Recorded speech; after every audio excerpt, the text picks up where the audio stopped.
this morning reading. Today, the title of our devotional is Love Your Enemies.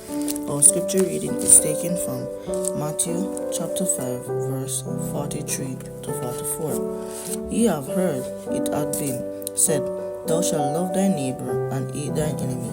But I say unto you, love your enemies, bless them that curse you, do good to them that hate you, and pray for them which despitefully use you and persecute you.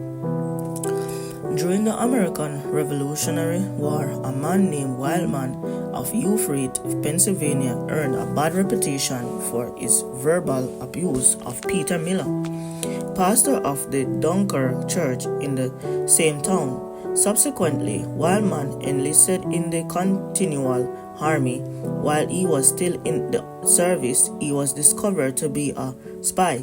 He was tried, convicted, and sentenced to be hanged. Miller heard about the sentence. His heart was touched. He walked 60 miles to Philadelphia to intercede on Wildman's behalf. When he made his plea before General George Washington, the general replied, I am sorry, but I can't grant your request to spare your friend's life.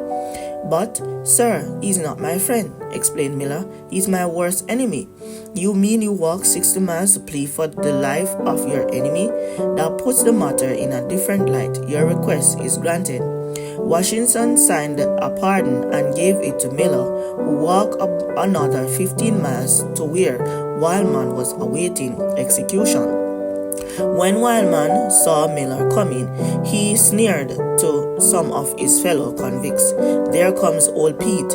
He came to see me hung. Hardly had Wildman said this than Miller pushed his way through the crowd and handed the condemned man the pardon. We can imagine Wildman's surprise. Did Wildman have a change of heart? And did he become Miller's friend? I do not know, but I know that Miller behaved like a Christian.